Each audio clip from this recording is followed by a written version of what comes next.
ตายเลยฮะ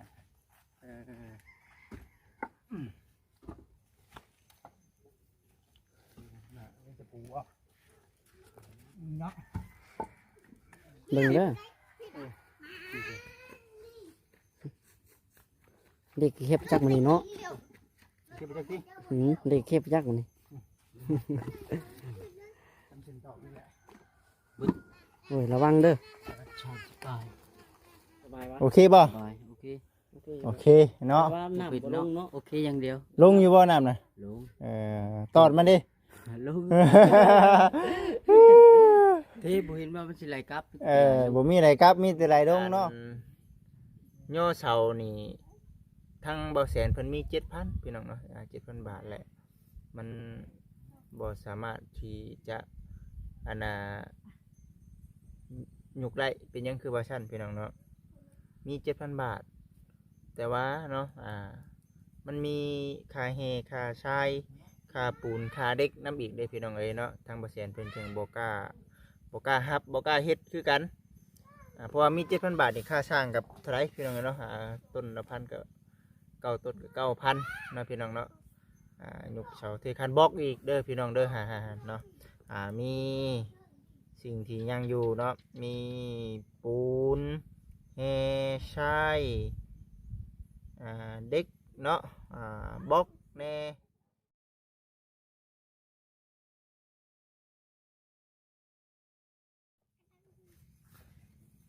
พี่น้องเอ้ยก่อนอื่นเด้อพี่น้อง FC ทางบริจิตก็ขอกราบทักทายสบายดี FC ทุกท่านเนาะพบพ่อกับบริจิตคือเก่าเช่นเดิมอยู่ที่ช่องใหม่เด้อพี่น้องเด้อตอนนี้ก็ได้ช่องเบาจิตสะพานบุญเนาะ FC หลายๆท่านก็เห็นอยู่พี่น้องเนาะเห็นในไลน์คลิปอยู่แต่คิดว่าเป็นช่องเก่าที่ว่าติดตามไปแล้วว่าสันทนาพี่น้องเอ้ยเนาะในความเป็นจริงยังอยู่ในช่องใหม่อยู่พี่น้องช่องเก่าเบาจิตอุตมพรคือบ่ได้เอาลงตั้งแต่มือมันเป็นพุ่นแหละพี่น้องเอ้ยเนาะบ่ได้เฮ็ดหยังเลยเนาะบ่ได้เฮ็ดหยังเลยพี่น้องเอ้ยเนาะตั้งแต่เป็นมาพุ่นก็ยังบ่ทันได้ยื่นอุทธรณ์ครับยังบ่ทันวันที่วันที่1นี่แหละวันที่1เดือนสิงหาเพิ่นให้ยื่นอุทธรณ์เนาะพี่น้องเนาะแต่ก็พังเบิ้งยื่นไปแล้วคันว่ายื่นอุทธรณ์บ่ผ่านก็จำเป็นแหละพี่น้องเอ้ยเนาะ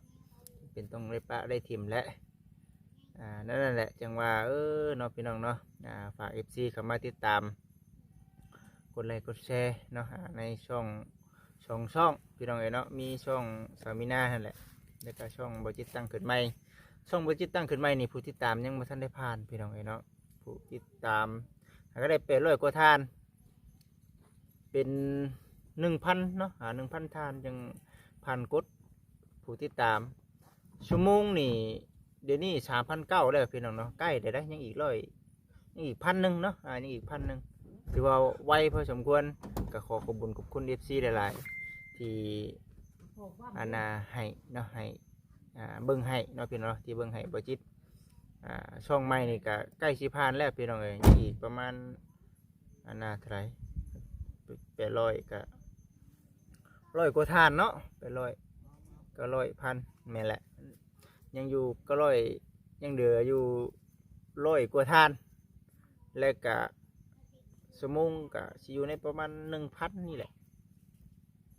1,900 3,900เนาะ3,900ห่วยโมเมนต์ได้เนาะยังเหลือ100 ชั่วโมงนี่เนาะ3,900 ชั่วโมงแม่นแหละพี่น้องเอ้ยเนาะใกล้แล้ว มีแต่ฝากพ่อแม่พี่น้อง FC เข้ามาเบิ่งมาชมติดตามให้ในพี่น้องเอ้ยชั่วโมงน่ะบ่จิตเชื่อว่าน่าจะผ่านก่อนผู้ติดตามนี่ก็ใกล้คือกันเนาะเอามีแต่ว่าฝากเป็นกำลังใจให้กับทางบ่จิตเด้อพี่น้องเด้อมากับทางสามีนาเพิ่นก็มาคือเก่าอยู่สบายดีแล้วก็มื้อนี้พี่น้องเนาะก็สิมาเว้าในเรื่องของทางงบในการสร้างบ้านสร้างเรือนบ่าวคำหลาตอนนี้ก็มันบ่มีการเคลื่อนไหวเนาะพี่น้องเนาะก็คือ ก็สิบ่มีทีมงานเข้ามาปานใดยันว่าไปทางนั้นแน่ทางนี้แน่เนาะก็บ่ติบ่ว่าบัดที่นี่น่ะคือบ่จิตก็คือเว้าแน่เนาะเฮายังบ่ทันมีการมีงานเฮาก็เลยว่ามาอัปเดตให้กับพ่อแม่พี่น้อง FC ได้เบิ่งได้ชมผู้หลักผู้ใหญ่เพิ่นกำลังเบิ่งกำลังชมตอนนี้ก็คือสิตอนนี้มีแต่บ่จิตเนาะตอนนี้ก็ได้เนาะแต่ว่างบในการย่อเสานี่ทั้งเบาแสนเพิ่นมี 7,000 พี่น้องเนาะ7,000 บาทแหละมันบ่สามารถที่จะยุกได้เป็นหยังคือว่าชั้นพี่น้องเนาะมี 7,000 บาทแต่ว่าเนาะมันมีค่าเฮค่าชายค่าปูนค่าเด็กน้ำอีกได้พี่น้องเอ้ยเนาะทางเบาแสนเพิ่นจึงบ่กล้าฮับบ่กล้าเฮ็ดคือกันเพราะว่ามี 7,000 บาทนี่ค่าช่างกับเท่าไหร่พี่น้องเนาะต้นละพันก็9ต้นก็ 9,000 เนาะพี่น้องเนาะยกเสาเทคานบล็อกอีกเด้อพี่น้องเด้อเนาะมีสิ่งที่ยังอยู่เนาะมีปูนเฮชายเด็กเนาะบล็อกแน่5 อย่างพี่น้องเอ้ยเนาะ5 อย่างอยู่ในงบ 7,000 นี่ก็บ่คิดว่ายังเนาะยังบ่สามารถที่จะเอาสิ่งนี้ได้เนาะเพราะฉะนั้นจึงว่ายังบ่ทันเพียงพอเด้อพี่น้องเด้อเนาะตอนนี้ก็มีแล้วเนาะมีงบ 7,000 บาทของทางบ่แสนเพิ่นพุ่นแหละจึงว่าเฮาเองก็รอเบิ่งรอชมไปนํกัน FC เพิ่นก็บอกอยู่บ่จิตเอ้ยบ่ซั่นรับเลยบ่ซั่นรับเป็นหนี้ทางสังแก้วเลยเนาะโอ้ยบ่กล้าแหละพี่น้องเอ้ยเนาะแต่ตัวของทางบ่จิตเองนี่ก็นี่เลยมื้อนี่น่ะพี่น้องเอ้ยเนาะคิดอุกคิดอังคือกันอยู่เดือนนี้พอสำนึงเดือนหน้าอีกพอแห้งพี่น้องเนาะเพราะว่าบ่จิตเฮ็ดเวียกมานี่บ่ได้มีเงินนำเงินเดือนเลยพี่น้องเอ้ยเนาะเงินเดือนในเรื่อง YouTube นี่แต่เก่ายังว่าพออ่านเห็นแน่เนาะวันนี้ก็โอ้ยคืออุกอังใจอยู่จะให้บ่จิตมาเป็นนี่ในเรื่องของทางบ่าวคำลานี่ก็คือสิอยากยากๆอยู่พี่น้องเนาะตัวนี้ยังเอาตัวเองบ่รอดทางสังเกตเพิ่นบ่ยากหรอกพี่น้องเนาะเฮาบอกได้ใดเพิ่นก็เฮ็ดตามนั้นเพราะว่าเพิ่นก็คือเว้าแน่แล้วเพิ่นก็ต่างซอยแต่เฮานี่ได้คิดเอาเองพี่น้องเนาะเพิ่นก็มีลูกน้องกรรมกรของเพิ่นเพราะในยุคแล้วก็ต้องได้มีแนวใจให้เพิ่นว่าซั่นน่ะพี่น้องเอ้ยเนาะก็จังว่ามีแต่ว่าค่อยเป็นค่อยไปนี่แหละพี่น้องเอ้ยเนาะFC เพิ่นก็ว่าอยู่เนาะยกเสาหนึ่งเด้อย่อเสาหนึ่งก็คือเว้าแน่แล้วมันทีมงานหลายๆคนก็เจ้ามันพอเบิ่งแหละมันหลายอย่างโพดนะพี่น้องก็เลยว่าถ้าให้มันครบถ้วนก้อนมาชันในเรื่องการย่อเสานี้มาชันนะพี่น้องเอ้ยก็เลยว่าฝาก FC พ่อแม่พี่น้องเป็นกำลังคิดกำลังใจให้ในเด้อพี่น้องเด้อเนาะก็พังเบิ่งไปคันว่าเพิ่นบุญวาสนาทั้งเบาคำลาเพิ่นมีเรื่องบ้านเรื่องซองเนาะคันว่าบุญวาสนายังบ่ทันมาฮอดก็นอนก็ตอบน้อยไปก่อนเนาะพี่น้องเอ้ย นั่นแหละจังว่าอะไรก็ตามมาสันพี่น้องเอ้ยเนาะฝ่าย FC นี่แหละเขามาเบิ่งมาชมในเรื่องของน้ำของในนี่สำเร็จได้พี่น้องเนาะใส่งานเป็นทีเข้มห้อยแล้ว ว่องไวเนาะสำเร็จไปแล้วพี่น้องเอ้ยสำเร็จไปแล้วของน้ำของในก็ได้บัตรนี้กับพุ่นแล้วกันว่ามีในเห็ดในทำในเห็ดในสร้างก็คือว่าในพี่น้องเอ้ยเนาะเขาก็ตั้งเป้าหมายมาพี่แรกเฮือนมาคำลามานี่เมื่อหน้ามาอัปเดตจนกว่าเฮือนชานบันซองเพิ่นสิจำเด็ดเนาะพี่น้องเนาะจังใดก็ตามแต่เนาะมีแต่ว่าฝาก FC ผู้รักผู้ใหญ่เพิ่นพิจารณาในเรื่องของทางบ่าวคำลาเพิ่นตอนนี้ก็อยู่กับลูกกับเต้าหั่นแหละเนาะพี่น้องเนาะก็ถือว่าอะไรก็สู้ๆไปน้ำกันเนาะพี่น้องเอ้ยไปเนาะไปเบิ่งไปชมน้ำกันให้เรื่องของทางบ่าวคำละเพิ่นพี่น้องเอ้ยเนาะตอนนี้ก็ได้เอวลูกอยู่ตอนนี้ก็ได้เนาะโอเคพี่น้องเนาะ เงียบกิ๊บเลยมื้อนี้พี่น้องเอ้ยเนาะบ่มีหมู่คู่เลยมื้อนี้ก็ได้ไปซะพี่น้องเอ้ยฝนทั้งบ่าวคำละเป็นจังได๋ซักมันไว้บ่อันนี้น่ะอันนี้แล้ววะโอ้เอาคือตากไว้ปะโอ้ฝนตกมันเปียกบ่พี่น้องเอ้ยเนาะปรับให้ฉันเอา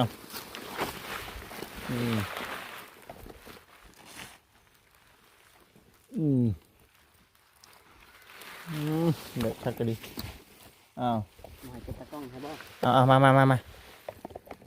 น้องเสละพี่น้องเอ้ยผมขอบใจได้ๆน้องได้ฟังมาสิบ่มีดินเสียงดินทรายเนาะ ปูนเด้ มีเสียงปูนนี่ได้นี่ได้ เนาะ ระวังเด้อบัดสีมุงกันน่ะฝนเนาะนี่เลยนี่ร้อยโอเคน้องขอบใจหลายๆทั้งน้องสละพี่น้องเอ้ยสบายดีสังเกตมาเลย อยู่เพื่อนตะรองเพื่อนพอประสงค์ แต่ว่าอันนั้นน่ะมาได้เลยอันไปเอายูคูไปชูดนะ โดย เพิ่นไปชูดแล้วมัน ถูกได้แล้วข้างหลังเราไม่ได้เข้าไปถ่ายครับ บ่ได้ไปถ่ายเลย เพราะว่ามาพี่เด้เล่นเวียกตัวพี่ก่อน ยังบ่ทันแล้วอยู่ตรงนี้ก็ได้ ยังกำลังใส่บกแก้ว ยังกะว่าหึงเติบบ่ ประมาณ3 มื้อ 4 มื้อ 3-4 มื้อก็เห็นผล โดย โอเค มื้อเนี่ยเพื่อนว่ามื้อก็ว่าสิก่อให้มันแล้วติดบอกติดบานนั่นเด้ ใครอยู่เนาะมี ติดบานประตูแหละ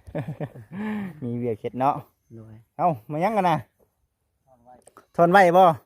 นี่มันเป็นเดินเพิ่นบ่ แม่นเด้ เป็นเดินเพิ่นเนาะเอาฉันพี่น้องเอ้ยเอาได้ไหมน้องชายเอ้ยจี้ใช้น้ำกันนี่แล้วนี่บ่มีแนวได้นี่เนาะเอากล้องข่อยเอาพี่น้องเอ้ยแป๊บหนึงเด้อเนาะแต่พอโทรมาพี่น้องเอ้ยเนาะ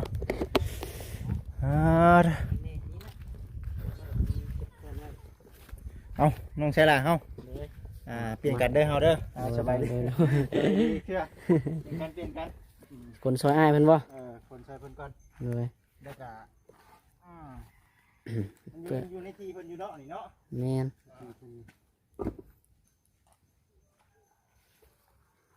คงแต่ปลาไว้เนาะหญ้าก็ตายเลยหญ้า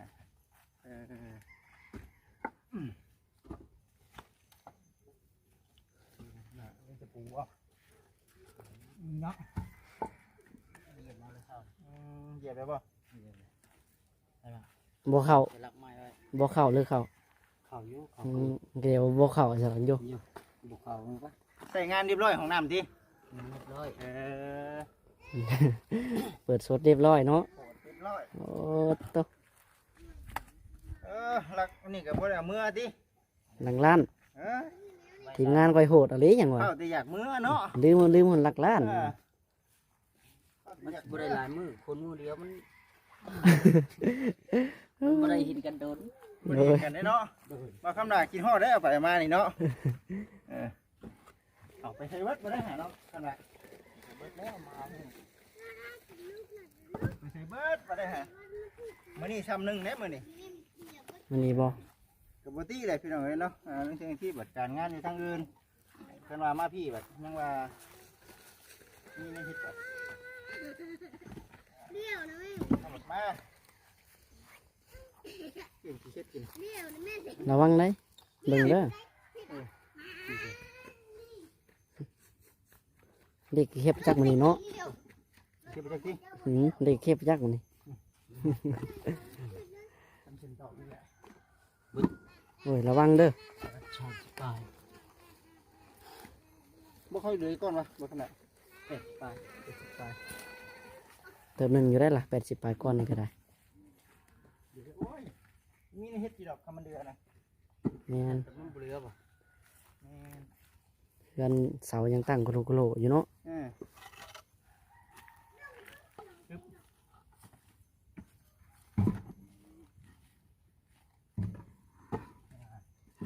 ตั้งไว้ก่อนฉันเดี๋ยวเจ้าของที่เพิ่นชี้นั่นเนาะ อืม ยังบ่ใบเครือฉันนี่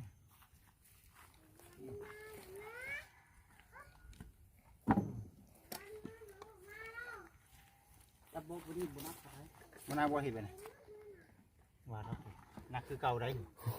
เนาะ อืม เนาะสัตว์ ว่าบ่นักเนาะ เออ โอ้โตเติบหนึ่งอยู่ได้ล่ะ เขาจะเอาติดกันสิเลย นะ ห้อนคักห้อนดีๆพี่น้องเอ้ย เรียบร้อย น้ำตักมาใส่เรียบร้อยบ่ข้างหน้า ตักให้ มา เข้าส้นห่มบ่ ยังเครื่องนั่นเนาะเครื่องยังเครื่องพัดเครื่องถูเนาะ โอ้ เครื่องพัดเครื่องถูยังบ่ทันมีบ่ โอรถบ่มีรถบ่เออโอรถบ่ บ่รถนะ อืม คักบัดนี้เนาะพี่น้องเอ้ยมาวันเด็ดเนาะมาห่ม ขนาดน้องนาไปได้จับ อ่ะ วัดคนบล็อกเนี่ยคือแต่ คือแต่พี่น้องเอ้ยเนาะฮ้อนดีได้ฮ้อนคัก คนคือสิตกเนาะ มันเอ้าผลมาจากเละนี่เนาะเนี่ยต่อไปก็ได้เนาะบ่น้องสละตัวนี้เนาะไม่มีหมูนี่แล้วเฮาหาบอลไว้เห็นละขัวมันบ่นั่นบ่วะ ดอกไว้ มันดอกได้เนาะ ดอกบ่ เอาไม่มันอ่อนได้เนาะเนาะ นี่คือสิกินออกไปนี่นะจุด จุดเททาน เป็นไม้อ่อนเลยเด้กับตะปูอันนี้ระวังอันนี้เนาะลุด ไปอยู่ในส่วนหนึ่งเนาะนี่คือทางเขาน้องเสือทองเพิ่นเทให้อันนี้พี่น้องเอ้ยเนาะมีบนเหยียบขึ้นได้บันได ร้อย ค จะ รับ ได้อันบล็อกข้างหลังห้องน้ำห้องในสะดวกสบายวะ โอเคบ่ ไปโอเค โอเคเนาะ ว่าน้ำ ปิด บ่ล เนาะ งเนาะ โอเคอย่างเดียว ลงอยู่บ่น้ำน่ะ ลง ตอดมันดิ ลงเทบ่เห็นว่ามันสิไหลกลับ บ่มีอะไรครับมีแต่ไหลลงเนาะ เด้อ หลายเนาะ นั่นแหละเนาะพูดแล้วบาดนี่เฮ็ดจังได๋เฉาเจ้ามันจังสิขึ้นบัดนี้บอกเด็ก FC ได้แม่เนาะ โบเลข FC ก็ยำบ่ถึง ถือกระบอกเนาะ โย ถือได้สั่ง เสาบ้านเด้พี่น้องเอ้ยเนาะคือบอกเลยยังนอนอยู่เด้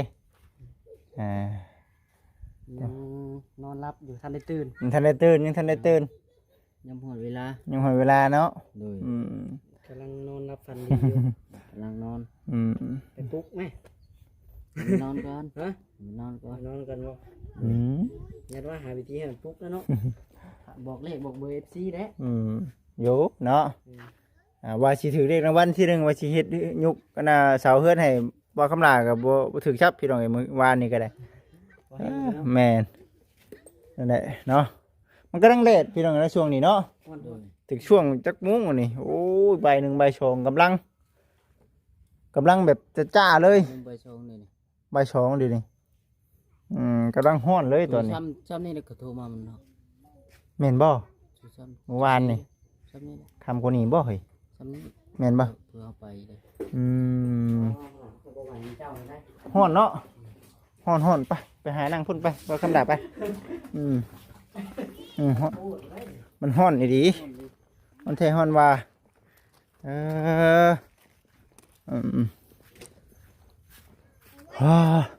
บ่คำดาบมานั่งนี่เด้จนเหือย่อยอยู่จุก มันไปเบิดได้ยังพี่ มึงบอกนะแล้วก่อนจังนั่นก็ได้เดี๋ยวจังนั่นตั้งขึ้นคนไปเนาะคักแน่ดีพี่น้องเอ้ยเนาะ มันห้อนเพื่อของเสพรถ ฮ้อนเนาะ จังหวะเอาตาบ่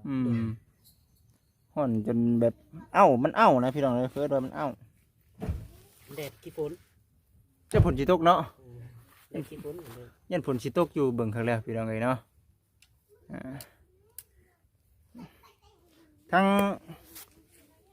ตุซิดกับบ่เวียงบ่มามื้อนี้ ตัวชิดกับบ่เวียง มาก่อนแมันบ่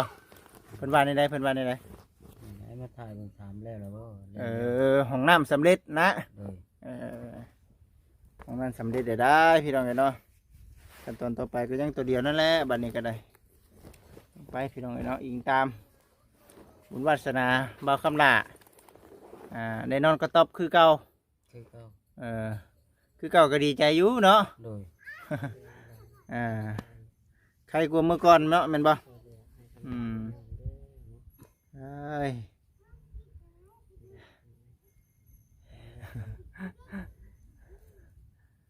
เฮ็ดได้บัดนี้สิหาเงินมาใช้บัดยกบัดนี้ จักน้ำหู ยังบ่ฮู้เนาะ ตั้งเสาบ้าน เรื่องชาวบ้านชาวเฮือนเพิ่นนี่แหละพี่น้องเอ้ยเนาะอืม เด้อเนาะมีแต่เสา อยู่บ่ได้ หมูแดงบ่เพราะว่าทั้งทุซิดกับเขาบ่เวียงก็บ่มีเลยเนาะเพิ่นว่าเนาะ บ่มี บ่มีงบแต่ว่าสิ่งที่แน่ๆนี่คือมีนำเบาแสน 7,000 เด้อพี่น้องเด้อ 7,000 ก็ได้ปรึกษาหารือกันแล้วว่ามันยังบ่ครบเทิด กระเทินแบบได้คือว่าซั่นก็เงิน 7,000 นี่ก็อยู่ในคือเฮานี่ก็จำนวนหลายเด้หลายอยู่แต่ว่าค่าของมันบัดหลายกว่าบัดนี้หั้นนะ โดย อันนี้ 7,000 นี่คือเป็นเงินของทางผู้หลักผู้ใหญ่เพิ่นเด้เพิ่นก็ตั้งจิตตั้งใจฝากมาให้พี่น้องเอ้ยแต่ว่ามันบ่พออุปกรณ์เด้อพี่น้องเด้อเนาะนี่แหละจังว่ามาแจ้ง FC เพิ่มเติมอีกเทื่อก่อนยันว่า FC พ่อแม่พี่น้องเพิ่นเอ้าคือบ่ดำเนินการมาซั่นหั่นนะบ่คำละเอ้ย โดย คือดังที่เฮาฮู้นั่นแหละมีแต่ว่าเอ้าจน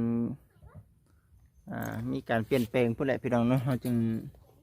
สิได้ถ่ายให้กับทาง FC พ่อแม่พี่น้องได้เบิ่งได้ชมเนาะพุ่นแหละพังเบิ่งบัดนี้กันว่า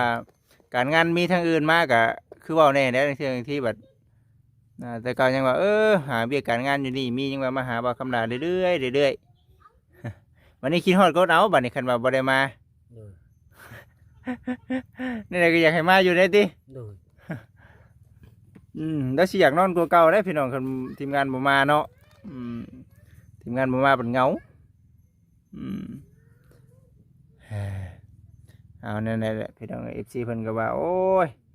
หลายๆท่านคอมเมนต์มาบ่ได้ไปหาบ่าวคำลาบ่มื้อนี้ว่าซั่นพี่น้องเอ้ยเนาะมาพี่น้องเอ้ยเนาะมาคือเก่าแต่ว่าในเรื่องการเฮ็ดการสร้างยังพี่น้องเอ้ยเนาะตัวนี้ก็ได้มีแต่เราลุ้นเราชมไปนํกันเนาะบ่าวคำลาเนาะ โดย โอเคเอาบ่าวคำลามาสบายดีก่อน สบายดี สบายดีพี่น้องเอ้ย